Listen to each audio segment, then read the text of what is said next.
Tonight, is Stormont still the only show in town? And are voters still in favour of devolution if it isn't delivering for them? We'll ask MLAs from the 5 largest parties if they're in danger of undermining the institutions every time politics turns poisonous.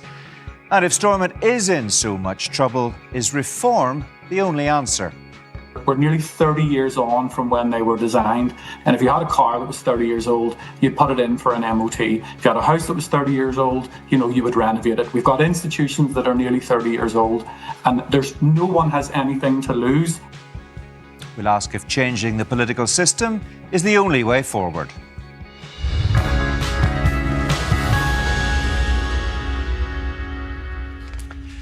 Hello. After weeks of bad-tempered exchanges over Israel and Gaza and whether or not the DUP snubbed the new Irish president, has lasting damage been done to relationships between the Stormont parties? And could the Chancellor's much-anticipated budget make a bad situation worse? I'm joined tonight by Stormont's opposition leader, the SDLP's Matthew O'Toole, the UUP's John Burrows, the Deputy Leader of the Alliance Party, Owen Tennyson, Trevor Clark from the DUP, and Sinn Féin's Deirdre Hargey. Welcome to all of you, and thank you for being with us tonight. Deirdre Hargey, first of all, you were one of the speakers during Monday's motion of no confidence in the DUP's Paul Givan. How would you assess relations between the executive parties tonight? No, well, I think, we're in a 4-party executive, Mark, with very different manifesto commitments. We are emerging from a contested history and past, and of course that's going to present difficulties. But I think there is an onus on us all that we have to work together for the better of the community as a whole. And that's notwithstanding, there will be challenges in that, and it's not unique to here. I think if there was any government across the world or institution with very different parties, that would present a challenge. We've even seen in America recently, there was a whole government shutdown. So it's not unique to here, but obviously we do have to try and find ways that we can agree to disagree at times, but we also have to focus on working together and making sure, that we are delivering for the public out there, for workers, for families and for young people. The First Minister and the Deputy First Minister have talked quite a lot recently about finding the capacity to disagree agreeably. There wasn't an awful lot of that on evidence on Monday, was there? No, well, I think we can find ways. We had debates later on in the week looking at contentious issues and how we deal with the past, for one example. And I think that was a very measured debate that took place then. So I do think there's a way that we can disagree, and we have many disagreements, but we also have many areas of commonality. We have agreed a budget, we have agreed to prioritise health workers' pay, we have agreed a childcare fund. So there's a lot of the things that we are working on and delivering. And yes, is there ways that we can find to disagree better, then yes, we can do that. But there's also challenges as well. And I suppose what the Education Minister did in taking up a trip in occupied territories, that was a concern, not just by us, but from the vast public out there as well. And I think that's what was reflected in the Chamber on Monday. OK, I don't want to spend a lot of time tonight talking about what happened in the Chamber on Monday, but I think it's fair to say, Trevor Clark, that there were pretty sharp exchanges across the floor. Paul Givan and the DUP launched attacks on the other main executive parties as well as receiving incoming during that debate. I know you don't like the idea of being in partnership with others sitting around the executive table, but how is that position good for the governance of this place? Well, it's the system we have, Mark. We are happy to work the system that we currently have. The alternative, I believe, would be much worse. We only have to look at how some of the people actually did behave on Monday and how the rhetoric that they came out with, they found fault in this minister. But I wonder, will all of the parties who signed up to that motion sign a similar motion? We have we have a Sinn Féin minister going through the courts at the minute over signage that's just putting up in a railway station. So are we going to have the same now in terms of no confidence in her? Or is it a case that they've been led whenever the whistle has been blown by Jerry Carroll, they're all rolling in behind him? Yeah, well, of course, they would say that's not precisely what happened, but it is the case that the other parties who spoke against Paul Givan for his trip to Israel did so because they happened to agree on that, and the motion was put forward by Jerry Carroll, and that's what happened. But they weren't, and they don't like the idea of being characterised as being led by the nose by him. They may not like it, but that was the reality. Ultimately, Paul Givan is our minister, selected or elected by the people and selected by by our presiding officer, the leader, and so he is our minister. He's not above criticism. He may not be above criticism, but we're not going to be dictated to by other parties that who we put into these ministerial positions. We could find fault in each of those ministers for different reasons from the other parties, but we haven't got into that game the way that others played the game this week. Yeah, but well, see, you're saying that, but at the same time, you're threatening legal action against the Sinn Féin minister because you don't like the way she's conducting herself. Sorry, Mark, you're doing precisely the same thing that you're criticising the other parties for doing. What I pointed out to you was we're going through a process because it'll be proven that minister has broken the rules. Well, it may or may not. No, well, it will be proven because, I mean, the courts has already indicated and basically has asked the executive to sort it out. The thing is a shambles because of how the ministers conduct herself. The point I'm making is, if this is ruled in the courts, and I mean I'm confident that it will be, are these parties are these parties that signed the motion this week going to sign a similar motion of no confidence in that minister? Yeah, but the same rules that apply for a DUP minister being put in by the DUP apply to Sinn Féin, where there's a Sinn Féin minister put in position by Sinn Féin. So just as the other parties couldn't unseat Paul Givan, you're not going to be able to unseat Liz Kimmins. I'm not saying I'm unseating anyone. I'm saying those who signed the motion this week, are they all going to sign the motion of no confidence in that minister when the courts prove that she was wrong and that she was in breach of the ministerial code? There are a few hurdles to jump between now and then. There may be, quite a few ifs there, aren't there? However, there was hurdles to jump for those who put the motion in this week. There was an opportunity for them to go through a process to prove whether the minister had done something wrong or otherwise. But they circumvented all of that and brought forward the motion before they went through those processes. OK, let's bring in Owen Tennyson now. Monday's motion won the backing of a majority of MLAs, but it failed due to Stormont's rules. And that's really what Trevor Clark is saying there. The DUP told you that motion would fail. So what was the point in going ahead with it? Well, the point of the motion is that there was deep anger being felt by teaching unions, by teachers, by parents, by pupils right across our community, that the Education Minister, at a time when our education system is in crisis, prioritised 6 days of his time to accept a funded trip from the Israeli government, a government accused of war crimes in the international courts.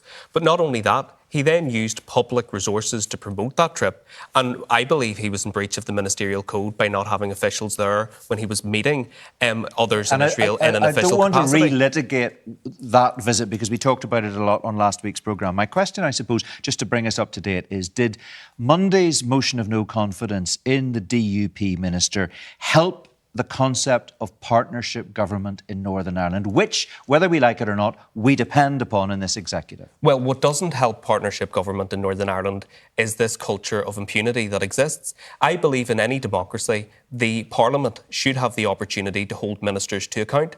And the vote on Monday exposed the deep flaws within our system, where even where a minister has lost the confidence of a majority of parties in the Assembly, they cannot be removed from office, and sectarian vetoes can be wielded to protect those ministers from scrutiny and accountability. I don't believe that's good enough. The public expect us, yes, to resist this politics of distraction and culture war, and I have no doubt that that's what the minister was trying to stir up with his visit and how he promoted it. They want us focused on the issues that really matter, but equally, they also expect us to stand up for some semblance of standards and accountability in public life. That it would be true of any other jurisdiction, and it should be true of this jurisdiction too. OK, let me bring in John Burrows from the Ulster Unionist Party. The DUP, and Paul Givan in particular, have made it very clear that he does not see himself as being in partnership with Sinn Féin in the executive, even though his party is one of the two big parties sitting around that table, and in the executive office as well, something that they share together. Is the Ulster Unionist Party comfortable to say we're in partnership with the other three parties around the table? Well, these aren't semantics. There is a power-sharing executive with people working cooperatively together, and that's the reality. Now, of course... So do you think the DUP is wrong when it says it's not in partnership? I mean, it might not like that word, but effectively it is in partnership with Sinn Féin. Well, there's a voluntary coalition. There's a power-sharing coalition, effectively. Now, you can call it whatever you want, but you're all partners in a government, signed up to a programme for government to deliver. Now, we can call it whatever we want, but these are semantics. The reality is what you saw the other day was self-indulgent stunt politics. It was never going to achieve anything. There were toxic scenes, and whilst we were discussing affairs in the Middle East, there are serious crises facing the people of Northern Ireland. Health waiting lists are too long. That's our own ministry. We say that. There's not enough houses. There's 70,000 people homeless. We have villages and towns that are at sewage capacity, so they can't even build new houses, which means those villages are slowly dying because the population is moving out. These are the issues facing us. Yeah, but can you say it's not an issue that we should be discussing when a member of your party was on that visit? Well, Steve Aiken went on a visit in his own time to Israel at zero cost to our party and zero cost to the taxpayer. That is a matter for Steve Aiken. Yeah. He hasn't committed any crime. No one's alleged he's done anything wrong. Nobody's saying that he did. Here's the thing. I spent 15 minutes in an education committee last week talking about what was happening in Gaza. I did the same this week. And yet I have schools in my constituency that are crumbling.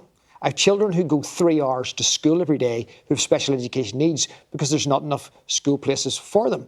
I have children who are in schools that have got black mould in them and have moved out this week and faced being out of school for 2 weeks. So what? We should be in midnight. So what are you saying? That Paul Given, if all of these problems exist, you're saying Paul Given shouldn't have gone to Israel? No, what I'm saying is that we should be focused in the Assembly and, if need be, sitting there to midnight, sorting out why our sewage system doesn't work. Okay. The very basics in our society don't work. This is self-indulgent stunt politics. And frankly, the people at home deserve much better than the Punch and Judy show at Stormont. Okay, well, let me ask you something. Should have been visiting those schools that are crumbling rather than engaging in a provocative trip in the Middle East. Well, I've picked education, okay? But I could also pick justice. That we've got violence against women and girls at far too high a level, the slowest justice system and the softest justice system in the United Kingdom. We've got crisis in the police service in terms of resourcing. I could talk about Department of Infrastructure issues. Sure, but the reason we're talking about, I don't want to talk about it anymore, actually, but the reason we've been talking about the Israel trip is obviously because that's what the motion of no confidence was about on Monday. And I'll tell you that's for Paul Given to answer for. This party that I'm in will not be led by Jerry Carroll. Let's just remind ourselves of his conduct. Right. He tweeted victory to the Palestinian resistance. Hours after, babies were butchered, 1,200 people were killed, 250 people were taken hostage, and women We talked about this on last week's programme. Well, it's unacceptable, and I would never follow Jerry Carroll. The SDLP did, Sinn Féin did, and Alliance did. Well, they say that's an unfair characterisation of precisely what they did. You followed the Education Minister who praised the actions of the IDF, John. And you listen, you talked about a tweet there that Jerry Carroll put out. I just want to stay with that for a moment or two more about social media. And you talked about stunts as well. You claim that you were accused by somebody, I don't know who in the Alliance Party, of being uncivil in the chamber. What was that all about? Who said what that got your dander up? No one got my dander up. And if you watch the video, Mark, have you watched the video? Yes. Yeah, you'll see I didn't get my dander up at all. I simply said to Miss Bradshaw, no idea what you're talking about, and I moved on to my next point. So that's what that was about? Yes. I was given a speech condemning loyalist and Republican gangsters who are memorialised on illegal memorials up and down our country that nobody wants to take down, and yet I have farmers in my constituency who can't get something passed and don't build a hen house because the council say no. And yet we have gangsters in our country who can put memorials up and nobody says boo to them. Sinn Féin said they should remain up even if they're illegal.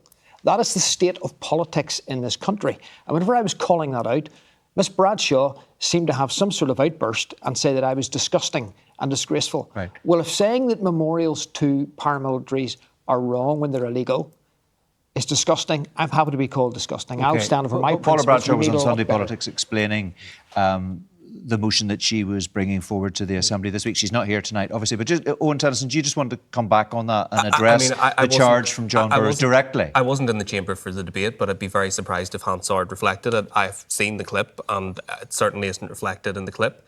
But I think it's important that we all reflect on the tone and tenor of our debate. I think that applies to every politician in every party. And we need to take a step back and recognise that words that we utter in the chamber have a consequence outside of the chamber. Well, you used a few yourself this week. Trevor, you attacked our party leader. You said that she had made homophobic comments when she was because she had. Well, no, she actually hadn't. Because she was referring to a judgment in terms of the Ashers case, and you actually said she was like a dog whistle for homophobic comments. It was a homophobic so it was actually dog offensive, whistle. And you said it. And you had the cheek to sit here tonight and talk about all it was a homophobic dog whistle. And how they actually because speak Trevor, because Trevor, I am not. But we're not going to be told. Let's hear from Owen Tennyson why he thinks. I am not a shrinking violet, but you only have to look at the 40-person mob that gathered outside my party leader's home. That's deflection. You only have to look at the sectarian graffiti that was daubed on our party headquarters to recognise that there is dog whistle politics happening in that chamber, and it is having a consequence in our communities. To accuse someone of dog whistle politics when they're referring to a case that's been through the courts. You didn't accept the case when it was done in the courts here. We have had to seen go it. to the Supreme Court to win. Can I finish, please, Trevor? Okay. Can I finish, please, Trevor? We've seen it in relation to stirring up race hate in our communities. That has emanated from the Assembly. We've seen attempts to weaponise our past and to exploit the hurt and pain of victims in our society to keep our community divided. I don't believe that serves anybody's interests. What the people of Northern Ireland want from their politicians is for us to actually try to work the common ground, to work together, to offer some hope and positivity, and focus on what really matters in terms of the cost of living and our public services. Well, very quickly, if you would. I don't know what it is you want to say. Owen keeps saying, and it's frankly ridiculous, that something in the chamber is causing those terrible crimes that are happening, like your office being attacked. That is a crime. But what conduct in the chamber is causing it? And have you complained about that conduct? And has that led to sanctions? Can you provide a single evidence of a time that someone has used dog whistle language that you felt breached the standards of the Assembly and were reported to the Speaker's office? There are many an occasion, including one occasion where a certain member inferred that the Justice Minister cared more about perpetrators than victims. That is a scurrilous remark for any member of the Assembly to make on the record in the chamber. Okay. And we all have to be conscious of the impact that our words can have in our community. All right, okay. Well, let's see where that conversation goes. I need to bring Matthew O'Toole in, who is the official leader of the opposition at Stormont. I mean, it's interesting that politicians, four parties apparently in partnership, well, not apparently, they are in partnership around the executive table, but we hear this table tonight, you know, people criticising each other, talking about civility, but when members of the public look at this debate tonight and when they look at some of the conduct in the Assembly chamber, they see something that they may interpret very, very differently. What do you make of that? First of all, if Stormont was a soap opera, people sometimes call it a soap opera, it would have been cancelled by now because the plot lines have become tedious and the characters keep talking over one another, as we just saw. It's pretty unedifying. There are debates, robust debates that happen in the chamber of the Assembly. That's necessary, that has to happen. I participate in them. I spend probably more time in the chamber than any other MLA because that's my job, is to be robust and to challenge others. So that's fine and that's necessary. But it is the case that we are in a situation where the momentum behind good governance here, the idea that there is a government, yes, a shared government, yes, in a complicated context, with a set of priorities that they're delivering for the public to whom they owe their office, and they're working together, even if they disagree on lots of things, that has, I'm afraid, gone at the minute. And this week I did start to think, I'm not actually totally sure this thing will last until the next election, because it feels so challenged and so contentious and frankly so disagreeable that I'm not sure we'll get there. Having said that, it is important to say that I make no apology for holding Paul Givan robustly to account. The question of Paul Givan's conduct isn't solely about your opinion on what's happened in Gaza, which I don't think it's a debate anymore. I think it's a genocide, and I think Paul Givan's position on it is reprehensible, but he misused his office. I think it's pretty clear he broke the ministerial code. I think he jeopardised civil service impartiality. I think he breached a law called the Functioning of Government Act. I think it's clear, and we've got an answer. All of that unproven, of course. Yeah. And the two unionists say that your party and the other parties who supported that motion of no confidence were led by the nose. Well, when you say Jerry Carroll. you say it's unproven, Mark, I think it's fairly self-evident. Like, I won't go through and rehearse, as you said, all of those situations. Not proven. Hang on, Trevor. It's not proven. It's absolutely clear. It is absolutely clear that Paul Givan jeopardised civil service impartiality. I'm not going to go through it all, but Matthew's issue is because my issue is I come on television to do my job and people talk over me. They didn't get into government. They didn't get enough votes to get in government. But let's look at the record. Let's look at the record when they're in government. Let's maybe not just at the minute. Well, actually, let's see how effective they were when they're in government. Okay, but they're not at the minute. Matthew, hang on, Trevor Clark. Matthew O'Toole's here as a representative of the opposition tonight. Let's not relitigate when the SDLP was in government. I'm going to say this about Trevor's party. They are scared of Jim Allister and the TUV and the polls. They are throwing digs. They're trying to incite people, provoke people, and create arguments left, right, and centre. It's trans issues one week. It's immigration. Hang on one second. You see, you're talking for me now because you're desperate to pick a fight, because you're worried about the polls and you feel vulnerable. Okay. Do your job, Trevor. Do your job. You guys are the biggest party in unionism. You lead unionism. You're letting them down. You're letting down working class unionists. And you're in opposition because you didn't get enough. Yeah, that's how elections work. That's how elections work. And that's probably because of your record when you were in government. Yeah, but I mean, that's that's a perfectly legitimate position to be in. Stormont, we're told, should be better for having an official opposition. That's the job of the opposition. I think, Mark, The job of the government of course, is to govern. The job of the opposition but they're actually not the is to hold the opposition. government to account. Jerry Look, we've got Carroll's plenty the of time. opposition. We've got, hang on, I will come back to you. We've got lots more time. We're devoting the whole programme to this conversation, and there are many aspects I want to open up in just a moment or two, but I want to just pause for a second. We're going to pick up this debate again shortly, but just before we do that, we sent Adam Mandeville out to gauge the reaction of the public to what's happening on the Hill. He travelled from Casement Park in the west through the city centre and on to Stormont in the east.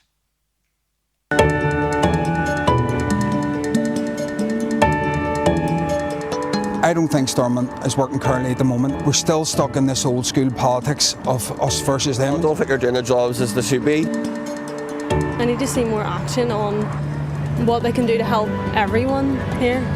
I just think it's always tit for tat, and it always has been.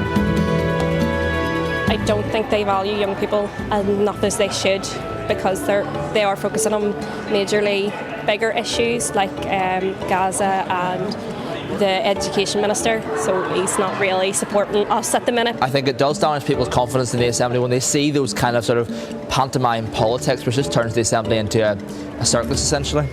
I don't really know anything about it, to be honest, I'm not going to lie. It's not really delivering for anyone, never mind young people. Do you have confidence in Stormont and in the politicians in Stormont? No, honestly no. All they do is argue and no issues are being resolved, and the issues that are being resolved are stupid ones, honestly. I think we're on the brink of a government collapse again. Regardless of your politics, green or orange, we need to focus on finances, the health service, things like that. I don't think Stormont provides that for us at the minute. I do think it's time for change. We've been stagnant for too long, and I don't think it's providing for us as a society. There's too much party politics and lack of interest in the real problems, which is the people themselves. Like, what the people want changed instead of just green and orange politics. I think Stormont does work because it provides like a decent sort of representation of sort of Northern Ireland. Hopefully it's in everyone's best interest for them to actually turn up and do their jobs and for the people's voices to be heard. Sick of the tick for tat politics. There should be delivering for the people here in Northern Ireland. There seems to be so much division among the parties that there can never really be agreement and things never really get done. Do you think Stormont is delivering, and do you have confidence in it? Yeah. And you're happy kind of with our MLAs here in Northern Ireland at the moment, at least? No issues. They're very poor politicians. They take the easy way out, won't raise revenue here, and generally would be better off without them.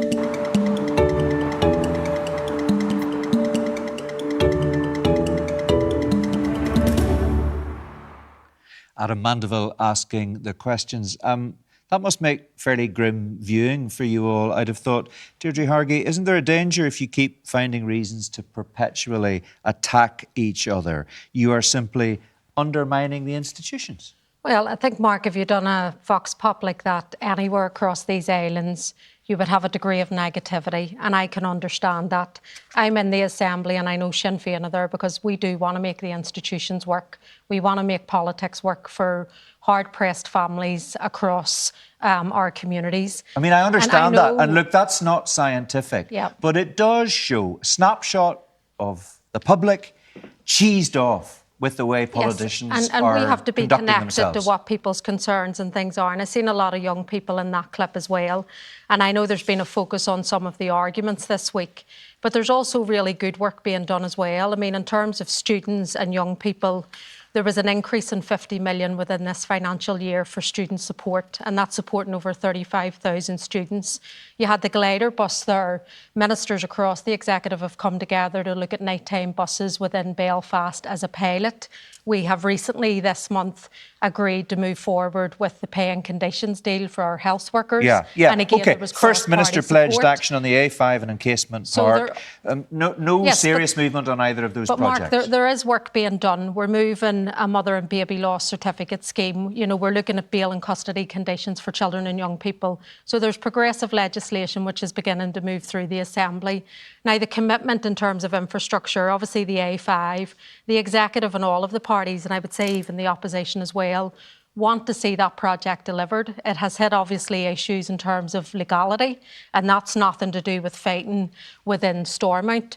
But there is a commitment that we're going to overcome, and we will deliver on that scheme. But you know, we had a major casement. report by a think tank, matter of a few weeks ago, looking at what the Stormont government has been delivering in over the last year, and you know, it falls far short of where it should be. And there's challenges with that, Mark. I remember sitting in this studio last year and being said the executive will get no more money, whatever it's getting, that's it. We agreed an interim fiscal framework. The finance minister at that time brought that forward. That's seen an additional £200 million into the executive. It's seen a 24% uplift in the budget, which allows the executive to do more. We have agreed a programme for government. You know, we are investing in our communities. We're bringing forward progressive legislation. Of course, there's challenges. I mean, I've outlined that we come from very different perspectives, but if there's a commitment to still work together, to actually offer hope and optimism to those people out in our community, and importantly, to deliver for them. Yeah, but interestingly, people on the ground don't seem to feel, yes, but people don't feel that the executive is delivering for them. When they look at education, they look at health, and they look at infrastructure, and that was looked at in that think tank report. I want to bring Trevor Clark in here and talk about another totemic issue, I suppose, and that's last week on this programme, your party colleague David Brooks made it clear he wasn't comfortable with aspects of the Irish presidency. He didn't elaborate on that specifically, but 24 hours later it was revealed that the Deputy First Minister had an engagement that prevented her from going to the inauguration, and the DUP told us they couldn't find a single representative to go to be there on behalf of the party, but that it wasn't a snub. Was it just coincidental that you couldn't find anybody, or is the truth that the DUP was concerned and looking over its shoulder at the TUV, which had warned no unionist should be seen near the event in Dublin Castle?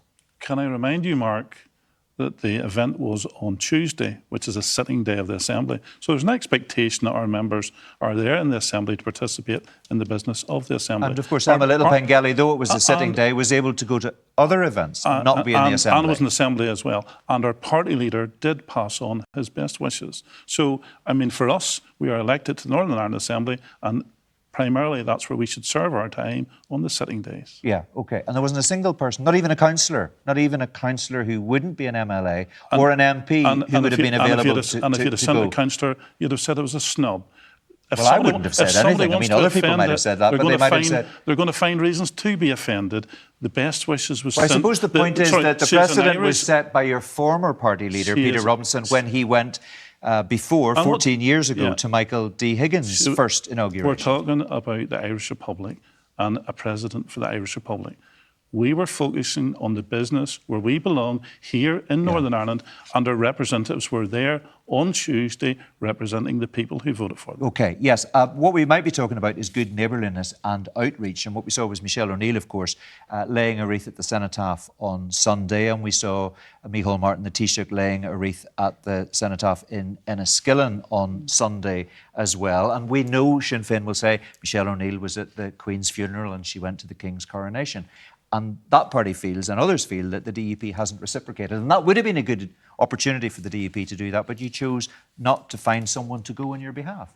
On a sitting day, as I've pointed out, Tuesday, best wishes was passed on. Does every member of the DUP attend every sitting day, always at the Assembly? Actually, if you look at our voting... Is that the bar you're setting tonight? Sorry, hold on a second. We're elected to the Assembly to serve in the Assembly, OK? But if you want to compare us with others, indeed, actually, if you look at the voting record of our ministers, we have the highest voting record of all of the debates in the Assembly. But I'll tell you who's the worst, between Sinn Féin and the Alliance. Naomi Long has the worst, closely followed by the First Minister for all. So it actually shows you where their priorities are. They do not attend the Assembly, or if they are there, they're on their very rare occasions. They'll have ministerial business during sitting time that doesn't extend to backbenchers in the same way. It's completely normal in any jurisdiction that ministers will have a lower voting record than backbenchers. Well, I mean, I did do a piece of work on this, and if you compare the Deputy First Minister, I think the last time I looked was in about 30. Can I just ask you, you were there, and we saw a photograph of you shaking hands with the new President of Ireland. Did it matter that the DUP wasn't there? Did anybody in St Patrick's Hall in Dublin Castle on the morning in question notice? I think the absence was noticed as a step backwards, which I think is really unfortunate. I mean, from my perspective, I made a commitment when I was elected that I would be an MLA for everyone. So on Sunday, I was very pleased to be with the Royal British Legion and members of the Armed Forces to mark Remembrance Sunday. And I was equally pleased to go to Dublin on behalf of my constituents for whom that's important, to mark the inauguration of the Irish President. Okay. And that's how I do my business at all times. I'm in Gaelic clubs, I'm in Orange Halls. I seek to represent everyone. And what actually gives me hope, despite the toxicity of the Assembly and the fact that politics feels stuck right now, is irrespective of where you go, people are saying the same thing. They want politicians to work together and focus on the issues that really matter. Okay, and our obligation is to meet that commitment. Just very briefly, if you don't mind, you said to me just before we came into the studio tonight that you believe the DUP has a tactic here. There is something going on. The DUP is concerned, I think, about where the TUV is. What do you think is behind some of the toxicity we're seeing at the moment? What's behind the toxicity is the polls. I mean, there is a clear strategy from the DUP to try and stave off a threat from Jim Allister by constantly going out of their way to poke and prod and provoke their colleagues in the executive and indeed at times the opposition. And I think that is wholly conducive to good government. We need to set aside some of the politicking and electioneering and focus on delivery. We can fight the election in 18 months' time, but in the meantime, the public expect us to work together and actually deliver. It's not good enough that the Assembly is simply there. We actually need a spirit of cooperation or collaboration. And if there isn't a willingness on the part of any party to come to the table in that spirit, we will not deliver what the people expect. Let's cut to the chase. Just to be clear, unless I misunderstood you, you seem to be suggesting you think that the DUP may have a strategy to be deliberately provoking Sinn Féin to the point where Republicans might walk out of the government and collapse the institutions. But do you actually believe that? That may well be the case. But irrespective of what the strategy is, the outworking is that it's damaging relationships in the Assembly and around the executive table. I don't think that's constructive, and I think we all need to recommit ourselves to the Good Friday Agreement and to power sharing in its full spirit, not simply operating the institutions reluctantly. The people we represent expect more. They expect delivery, and we need to do that. John Burrows, you're shaking your head. You look pretty brassed off. With what in particular? Just the general sense that the executive could collapse. I mean, whichever party collapses the executive, they should never get back into an executive again. Well, those aren't the rules. Well, but the public should make their views very clear. Because, do you know what? Imagine Westminster collapsed and people just said... Completely different system. You can't compare. It is a different system. It's like comparing apples and oranges. It's about responsibility. It's about human beings. I hear people say events might collapse things. Human beings make decisions. You're elected to govern, to make decisions, to improve people's lives. Do you know what? We have nurses in hospital. They don't say, I'll tell you what, we're just going to collapse the NHS tonight. We need to actually grow up and stop being so offended about toxic. People are working in much tougher conditions than politicians. They need to stiffen up, get into Stormont. If there's tough conversations, have them and get back to business. High drama, low delivery. Okay. That's what I've seen since I arrived. All right, let me just ask. I know you're Stormont's newest politician since your co-option 3 months ago. It is possible, distinctly possible, I think a lot of people think, that your party leader, Mike Nesbitt, might seek to stand down from the party leadership in the new year but stay on as health minister. If he does do that, Robbie Butler, party's deputy leader, told the Stormont Sources podcast he'd very probably be a contender to succeed Mike Nesbitt as leader. Would you be throwing your hat in the ring? I haven't given it a second thought. Really? No. But you're not ruling it out? No, because there's no vacancy and life changes. You don't rule yourself in or out. What I'm focused on is delivering for the people of North Antrim, and I'm working very hard at that. Providing scrutiny in Stormont, which a lot of people don't like and start complaining about, and actually trying to connect with people in Northern Ireland. That's what I'm doing. If a leadership vacancy comes up, I will consider that as I've done with everything else in life. But I'm not going to discuss So you would consider it, so you might be a candidate for that. The reason I ask is that when Mike Nesbitt was in the studio... Well, anyone who's a member of the Ulster Unionist Party can be a candidate, and there's quite a few of them. Yeah. Of course, Mike Nesbitt told me on Sunday Politics at the time that we had this conversation around your party conference not so very long ago that your focus should be on winning the North Antrim seat in your own right, which is hardly a ringing endorsement for you as his successor as leader, is it? Do you know what I'm focused on, Mark? And I've been in public service a long time. Actually delivering for people. That's what's wrong. See the semantics and see all the drama. I haven't given the slightest interest or thought to the future about leadership. My job is to deliver for the people of North Antrim, and that is what I'm doing. That's why my constituency office is getting record calls. We're dealing for people, we're representing them, and actually probing into Stormont. I'm finding a lot of problems that have gone unearthed for a very long time. All right. OK, we're tight for time. You were clear about that. Thank you very much indeed. Matthew Toole, I'm coming to you in just a moment, but I want to pause the conversation again, because if there are problems with Stormont, the question is, could reform of the institutions improve things, and how realistic is that prospect? Dr. Sean Hockey from the University of Liverpool recently gave a presentation on reform to the Assembly and Executive Review Committee. Here's what he told us on Red Lines yesterday. Sometimes because people think, we're a post-conflict society, we can't touch these things. If you move one cog in the wheel, all the other cogs will fall off. If parties back themselves into that position, then the system increasingly loses legitimacy, and then the public trust and public confidence in those institutions fall, and then you really do lurch from one crisis to the next. So I don't think it's a question of if there will be reform. I think it's a question of when there will be reform, and it'll probably be in the next mandate if I was going to put a bet on it. But I think even in the DUP that there is a recognition that, albeit it's not now, that these institutions are becoming increasingly difficult to justify as they are without any changes. We're nearly 30 years on from when they were designed. And if you had a car that was 30 years old, you'd put it in for an MOT. If you had a house that was 30 years old, you would renovate it. We've got institutions that are nearly 30 years old, and no one has anything to lose by having an MOT, by having a constitutional convention, by having a citizens' assembly, and then finding out what the public think about this rather than elected representatives who have their own agendas to serve. So let's pick up on that, the thoughts there of Sean Hockey. Matthew Toole, we're incredibly tight for time. Is reform something we need to be thinking about now? Yes, absolutely, and something we've championed since we entered opposition last year. We simply cannot go on like this. I think it's clear from everything that's happened at Stormont really since we came back. The absence of delivery. Deirdre mentioned a few positive things that are happening. In general, delivery has been abysmal. I think you hear that from the people on the streets, whether it's the A5, Casement Park, childcare. Stormont simply isn't delivering, the executive isn't delivering. Trevor, you had your say, how you're wished while the opposition speaks. So it's absolutely important that we reform the institutions, because we genuinely cannot go on. But the two big parties don't want reform. They're not interested in reform. That's not true. Well, I think the point is that, too often it's suited their interest to have a kind of carve up on the way it's happening. I think we are seeing some progress, and I think we've seen that progress because the opposition has championed it. So we need to change. Maybe it's more accurate, but they can't agree on reform. They see reform very differently. I think Sinn Féin has moved a bit on. I think, in fairness, I think Sinn Féin has moved a little bit. I think they've moved a little bit because we've put pressure on, we put it on the agenda.